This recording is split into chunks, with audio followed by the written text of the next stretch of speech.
It's episode 23, the Weekly Take podcast. As of now, Odell Beckham Jr. is a Cleveland Brown.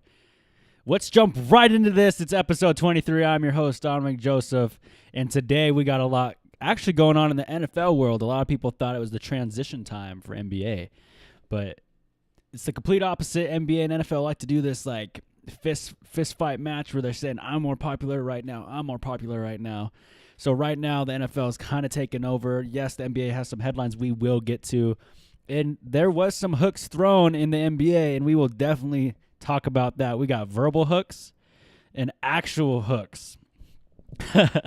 So, Odell Beckham to the Cleveland Browns. That is the biggest news that has happened as of today on Tuesday, March 12th, 2019. That is the biggest news that has happened today. So, given that news, Le'Veon Bell will probably hold out until tomorrow because knowing his ass, he's probably going to want to be the highlight of attention. So he's not going to say anything where he's going. And by the time you listen to this, you guys probably already know where he's at. But Odell, New York Giants receive a first-round pick, the number 17 pick, the Browns' third-round pick, and Jabril Peppers. In return, the Browns are getting arguably the best receiver in the game. I don't know. After this year, I'd probably put DeAndre Hopkins above him, just personally. But honestly, Odell is probably the fastest receiver, the best route runner. And I think I would put Hopkins' hands just a little bit more. But honestly, you give Odell a quarterback like Deshaun Watson, he's going to make plays like that. So it's really hard to tell. I think they're pretty dead even, actually. So that's insane. What do you get? What are you getting out of this? Okay, you got Jabril Peppers because you lost Landon Collins, so you addressed that hole, and you got rid of a face of your organization, an actual player who brings people into the stadium, regardless of all his off-field antics and all that crap. He is selling jerseys, and you trade him to Cleveland. I just do not. I am appalled. I am shocked. I am utterly disgusted by the New York Giants' trade. This is a blockbuster trade, probably one of the biggest trades that has happened in the past 3 years. I'm still dumbfounded. So that is the biggest news in the NFL world right now, but we also got a lot of other free agents. Free agency opened up 2 days ago, and there's a lot of things that are going on. We got Trey Flowers, who was a lineman in the New England Patriots line, now on the Lions. He's getting 5 years for $90 million as a lineman. That is insane. Well, like a defensive lineman. I mean, it's not offensive. Offensive, it isn't getting paid that much because Trent Brown is an OT from the New England Patriots, and he just got paid $66 for 4 years on the Raiders. It's the year everyone's leaving the Patriots. They're like, man, I'm out of here, man. But we all know how that happens. They get overpaid. They go and underperform at another team. Jason McCourty's still an unrestricted free agent on the New England Patriots. He's kind of waiting to get his payday. But this is what they're going to say. The Patriots are going to say, all right, go ahead, test the free agency market then. They do it. They don't get the money they want, and then they come back, and they're like, all right, now you got to take a pay cut because you're trying to be Mr. Big Dog. I think that's what happens over in New England, if you ask me. Moving into that, another notable loss for the Giants this year is Landon Collins. He's going to Washington for 6 years, $84 million guaranteed. This guy is a pretty young safety, so 6 years it's okay. And people keep in mind also, these contracts maybe seem large right now, but the cap is going up in the NFL and money is starting to, they're starting to make more. So don't get too discouraged because the cap will soon go up. But I'm still saying these players are getting paid bank. You look at this, Landon Collins, $84 million. I don't know how much of that's guaranteed. I think 36 might be guaranteed. But still, $84 million from an organization playing strong safety. That's insane. And he's not even really coming off a huge year in New York. Like, he's coming off a couple good years prior. But this last year, he wasn't really doing too great. Moving into that, the Baltimore Ravens have decided to let C.J. Mosley walk in the free agency, and the New York Jets signed him for 5 years for $85 million. At this much money, the Ravens fans, all my other fellow Ravens fans, we should not expect to sign someone when there is 51 guaranteed, $51 million guaranteed for a linebacker. Go make your money, CJ, man. I mean, he's got that roll tide, but I'm not too worried about that. As a Ravens fan, I think actually John Harbaugh will fill that gap in the defensive side. They've always done good in filling up a linebacker. They found Mosley right after Lewis. They got Onasaur. They got a lot of good backups that could do it. Even Zachary Orr, when he was still doing great in Baltimore, he was a good staple linebacker just to sit right beside Mosley. And his game, actually, Zachary Orr's game kind of reminded me of Navario Bowman. He was kind of a little bit undersized and he was faster. And Baltimore likes to do this thing where they make hybrid backs, I feel like. Hybrid linebackers that they're fast and they could do well in coverage. Although C.J. Mosley was more of a run stopper, I feel like everyone else around him was a little bit faster, other than Terrell Suggs because he was a vet. Speaking of Terrell Suggs, as another Ravens fan thing to bring up, and just big news. This is big. These are big guys, veterans to anyone who watches the NFL. Eric Weddle and Terrell Suggs are both gone. LA Rams signed Eric Weddle. That's a good signing for them. I think that's a good one because they knew they were losing LaMarcus Joyner. He's actually on the Raiders now, I believe. Yeah, he's on the Raiders for 4 years, $42 million deal. So they addressed getting Eric Weddle because they knew they were going to lose LaMarcus Joyner because some team was going to overpay. And then you move into Terrell Suggs signing a 1-year deal with the Arizona Cardinals. And that's a big deal too because you look at a guy like Terrell Suggs, you're like, all right, give this guy the last year, let him get his vet minimum and do that. That is not the case. Speaking another Baltimore loser, like another loss they lost. Zadarius Smith is another linebacker from that great linebacker system in Baltimore going to Green Bay. There's a lot of people leaving Baltimore right now. And I know a lot of you guys are thinking, wow, what's going on with all this Baltimore news? There's a lot of players. You look at the free agency just board, there's a lot, like probably within the top 30, there's like 4 Raven players. So that's why it's going to seem like a little more dramatic from me. Moving into that, we got in the AFC side of things, we got Nick Foles leaving the NFC and joining the AFC to haunt Tom Brady, to haunt all these other teams that are on the come up. The Jacksonville Jaguars are planning on cutting Blake Bortles. Do you blame him? These guys were in the divisional playoffs against the Pittsburgh Steelers, and he was like the reason the next following year that they were not good. You get a good quarterback, maybe you get a good guy in the draft. Leonard Fournette picks up his stuff. TJ Yeldon gets back in it. They're still the same old Jaguars we saw 2 years ago. It could happen. Nick Foles can change a team. He's obviously brought the Philadelphia Eagles to the Super Bowl and won it, and he also brought them to the postseason last year. Or this year. So what more did you expect, Philly? Like, I think they should have. Here's my hot take. Nick Foles should be starting quarterback for the Philadelphia Eagles because he's done more than enough for that city. And I understand that Carson Wentz got them wins to get them in that playoff position the year they won the Super Bowl. But Nick Foles deserves that starting spot, and I will stand by it 100%.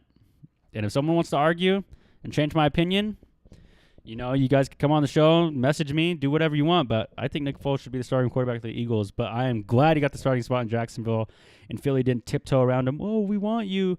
Yeah, we totally want you over here. No, you're going to pay me or you're not going to have me. That's how it's going to go. Anthony Barr was going to go to the Jets. This is another big free agency linebacker. And then he basically pulled a DeAndre Jordan and said, no, I think I want to stay in Minnesota. Even though DeAndre Jordan's an NBA player, I know that.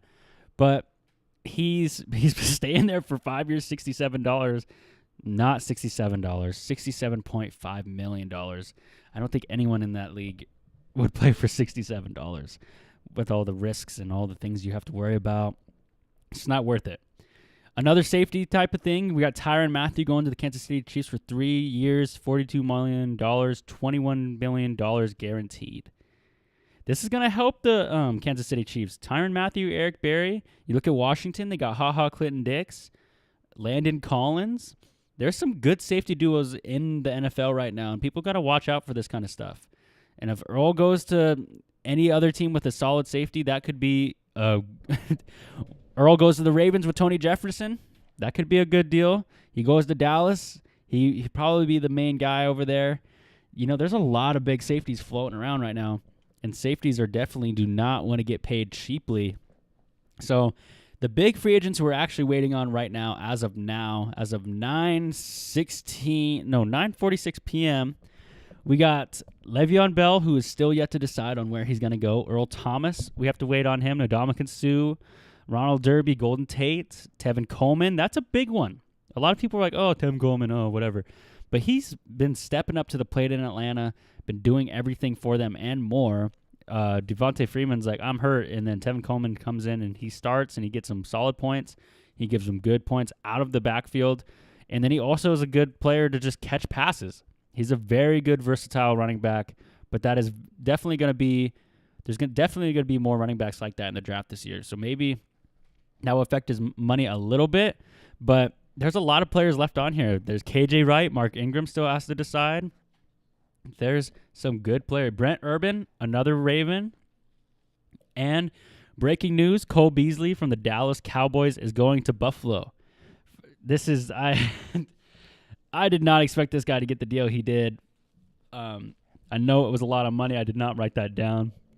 But that's ridiculous, man. Cole Beasley, this guy is 40 years old and he okay, I can't hate on anyone at all because they're all in the league and they've obviously proved themselves. But I just did not expect Cole Beasley to get the deal he did. I thought he would take like a small town home discount for Dallas, and I bet you playing in Dallas is probably a little bit better than playing in Buffalo. Buffalo just did sign John Brown as well. Josh Allen is going to have some big throw. They could possibly get Metcalf in the draft. I know a lot of people are still a little two-sided on him, but they get him, John Brown, Cole Beasley. That's going to be a good combo. I truly think that it could be a good thing for them, and the Buffalo Bills are going to be great. So, moving into that, Teddy Bridgewater is expecting to sign with the Saints, and I don't really see what everyone's freaking out about. This is perfect for him. This is a perfect system. He's already been groomed under Drew Brees and Sean Payton. The New Orleans Saints are expected to go far this year, again, and they've been plays away from the Super Bowl, and they've just been getting robbed. They got a good defense. Drew Brees is throwing it on the dot. They got Alvin Kamara, Mark Ingram, Michael Thomas. This team is too good not to be in the Super Bowl, and they just keep not getting there. I don't really get it. It's just one play, man. It's football. Anything could change in a matter of seconds. So Bruce Irvin's on Atlanta. He still hasn't decided. Muhammad Wilkerson on Green Bay still hasn't decided. Jason McCourty's testing free agency. There's a lot of guys left. That's why there's so much going on that I couldn't wait till Thursday to talk about all this. So obviously next week's episode will be on Thursday, so it might be a little bit longer until you see me. But I have plans to get on the show, have people on the show for next weekly take. So it'll be a little bit longer for you guys, and you guys will get to enjoy another person's opinion, and it will be a great show, I think. 24 will be a great show. But 23, let's focus on 23 and what's our mission right now. Our mission right now is to talk about free agency, and we've gotten through a lot of big names. There's a lot of good people just overall floating around the league that people could pick up. But I think the thing I'm most shocked about, honestly, is how much Nick Foles got paid. 4 years for $88 million. That's a lot of money. But at the same time, I know I just said I'm surprised, it's a great signing. Because that is literally the hole they need, and they filled it, and they said, we don't really care about the money. Let's just get him, and we'll be good. In the meantime, and other things in the AFC, here's the thing. Everyone's hopping on the Cleveland Browns hype train, especially after this Odell. They got Jarvis Landry, David Njoku, Nick Chubb, Baker Mayfield. They just signed Sheldon Richardson. I'm every sports analyst right now that is just on the Cleveland Browns side on everything. The Browns can do no wrong because everyone's like, oh, they haven't been good for so long. It's so cool to see them good. That is exactly what I'm hearing. I'm not a Browns fan, but in the case of this podcast, I'm a fan of every 32 team.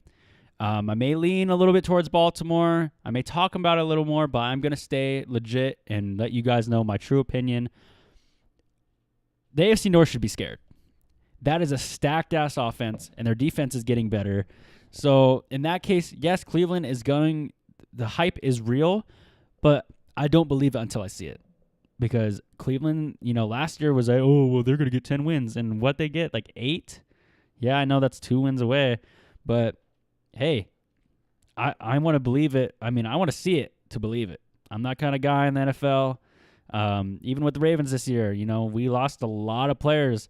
And I'm still going to say, hey, we're going to do good. But, I'm not going to say that until I see it kind of thing. So I know I'm kind of going around in circles a little bit with you guys, but I am just not believing in the Cleveland Browns right now. But I will totally eat those words if they go and do great next year, because they very well can be with those two offensive receivers alone are going to make them one of the best receiving corps in the game. And if David Njoku steps up his game, Brashad Perriman's in this like the 5th best receiver on that team. He's a first-round pick from Baltimore. And he proved himself later last year with Baker Mayfield in the deep routes. It could definitely happen. I definitely think they could be good, but the AFC North is kind of on the downward trend right now, with Baltimore losing some players, but they're also really young. They got a new owner other than Ozzie and our general manager, and they're switching things. The Bengals are staying stagnant, which I don't get why. Pittsburgh lost Le'Veon and AB. So I really don't know what's going on over there. There's a lot of things going on. So to wrap up the NFL, we got the Broncos-Falcons Hall of Fame game. That is going to be the game that kicks off the preseason. And boy, Broncos-Falcons, do you guys ever see those games on the NFL where you turn it on and it just looks boring? It's just like you're a big NFL fan. You love everything about football. You've watched it your whole life, but you turn it on. It's just the colors don't go good together. The field doesn't match with the jerseys in a way. And it's like 0-3 in the second quarter with 6 minutes to go. And you're like, I don't even really want to watch this game. Even if you have a fantasy player in that game, you're like, I'll just watch it on my app. That is what this game is, because I'm not looking forward to the Broncos-Falcons game. I feel like it's going to be a boring game. But again, I will eat my shoes if it is a good game, but I highly doubt it will be. Moving to the NBA side of things, we got things such as NBA fights, what everyone loves to go see and everyone loves to do. Everyone goes to these events hoping that there's going to be a fight. Everyone goes and watches NASCAR, hopes there's a crash.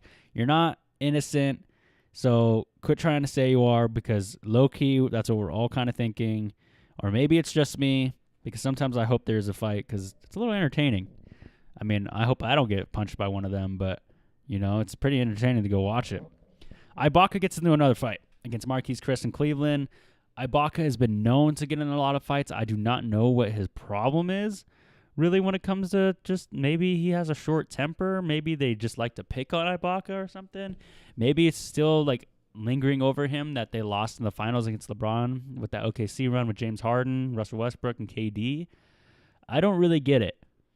Maybe I could attest it to him just having a short temper. And there's nothing wrong with that, as long as, you just got to be able to control it. And obviously he hasn't been able to control it. He's got to be careful. If he gets a couple more of these fights in the next couple of years, they're gonna harp on him. I definitely think they're going to suspend him, though. Speaking of OKC and the Thunder, we got Russell Westbrook responding to a fan who allegedly said, "Get on your knees like you used to, blank, blank, blank." And, Westbrook said, "I will beat you and your wife up," and all that. And it was really ugly, and this fan actually got banned for life from the stadium. It was really ugly. I don't know whose side I'm on, because I have no idea what was really said. If this guy really said this, then he's definitely not, Russ Brooks not in the wrong. But at the same time, dude, he's trying to get under your skin, Russ. Like, this guy came to this game, bought tickets because he knew he was going to be close. I'm going to say shit to Russell Westbrook. This wasn't his intention the whole time, and that's what makes it a little worse, and that's why I'm glad they suspended him. But Westbrook, you just got to tune that out, bro. Like, don't let him get to you. If he could hear me, that's what I'd say, but he'd probably say something to me if I said that. So I just really just think he should hold it together a little bit more, because he's a class guy when he wants to be. He's a great NBA player. He's one of the best guards in the league right now, one of the best teams in the West. He can't afford to be making little mistakes like this and letting people get into his head, because he's already a great point guard. He doesn't need to prove anything. He doesn't need to prove he's tough. He's already in the highest level of basketball you could be in. So that goes without saying for him. Lakers sign Andre Ingram to a 10 10-day contract. Me and my guy Jess are going to be talking about this in full detail when he's on the show next week. We're going to basically talk about just everything about the Lakers, and I'm excited to see what his opinions are on the show. But to skip over that, Klay Thompson wants more energy from fans in Oracle Arena or in Oakland. I don't know if it's called Oracle anymore. I think they might have changed it. But if not, it's Oracle. He wants more energy from fans. And you know what, Klay Thompson? You know what we want? We want people who aren't going to treat a game of basketball on the professional level like it's a fucking joke. You guys are running around like it's practice. Me and Thomas talked about this in like episode 15, where you guys are running around, joking, doing dumb passes, walking back on defense when the guy hasn't even shot yet. Well, how do you expect fans to, oh, yeah, I can't wait. I'm going to get into it every time. It's like, yeah, they'll get into it after a couple alley-oops and a couple threes, but they're not going to get super hyped if you're not respecting them. That's what's got to happen, Klay. I'm saying your first name like you're listening, but eventually it will be. Weekly Take it's taking off right now. So, Klay Thompson, if you want some advice from me, just give them more energy and they'll give you more energy. It's like treat people how you would want to be treated. You don't walk in, just do it half-assed, or they don't walk in half-assed and you expect them to be fans, do you? You want diehard fans who are going to be cheering for you no matter what. So why don't you play like they're cheering for you no matter what? That's my hot take on that stuff, man. Don't be disgracing the fans if you're not even the one that's taking the game seriously. And obviously, I know he's taking it seriously. He's doing nutrition. He's doing his workouts. He's going to practice. But who knows what they're doing at practice? Him and KD are probably playing pig together. Steph Curry's over taking full court shots. Draymond Green's getting in fights with teammates. DeMarcus Cousins is fighting with someone. I feel like it's ruckus in that team practice over there. Speaking of Western teams, we got the San Antonio Spurs on a 6-game winning streak following beating the Bucks in Dallas.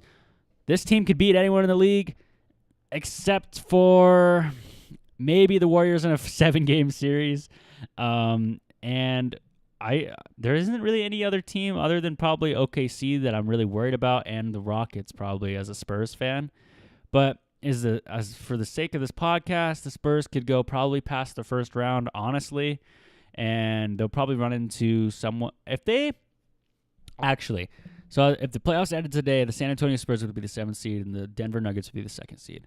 They could beat Denver, I believe, but then it would move into the winner of the Houston OKC series. And then if either of those two teams win, it's going to be a tough game because who would LaMarcus Aldridge would guard Steven Adams. That would be pretty neutral. Nobody's guarding Westbrook, so he's going to go off. DeMar DeRozan's going to be on Paul George.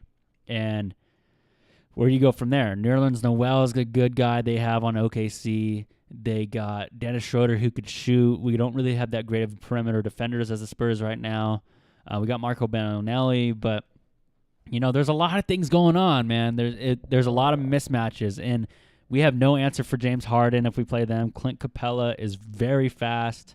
Marcus Aldridge could, I think, hold him down. Chris Paul, I don't know if he would be back in time by the playoffs. Otherwise, that would be a pretty good one. But yeah, I can't wait to talk that. But also, in Weekly Take, that about does it. But we also got March Madness coming up, and I can't wait to talk some brackets, submit brackets to the show. We'll discuss who you guys think is going to win. I am no March Madness expert, and by no means I am going to have a good bracket. I am just going to be picking teams based on some numbers, based on teams I like, based teams on my cousins like. That's how I do it.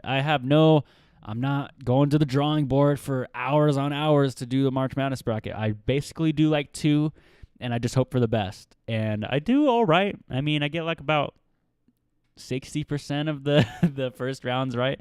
But other than that, I mean, I'm pretty average. Until this year. This year I'm going to get Warren Buffett's going to give me the $1 million, whatever it is, the $1 billion for getting it right. But actually I did the calculations in math because we're doing probability.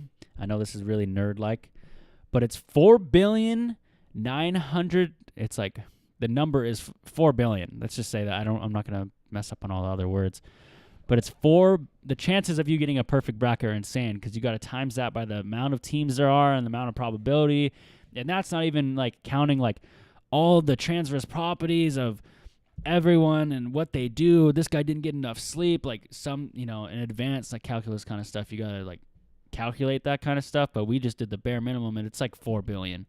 So, you might as well just give up. Unless you're making 4 billion different brackets, maybe you have a chance, but I don't think anyone has that much time given how much time you get the bracket for. I think it's like scientifically impossible unless you have like a team. And maybe there could be people doing that, but you never know, man. Someone could do it. What if it's just one person? People win the lottery. So that about does it for Weekly Take this week. Thank you guys so much for listening. Be sure to follow us on YouTube, SoundCloud, Apple Music, and Spotify, if I did not say that. So let's run that one more time. YouTube, SoundCloud, Spotify, and Apple Music. Thank you guys so much for listening, and be sure to just stay awesome and tune in the next episode next Thursday. We will have a great episode for you guys. Thank you guys so much.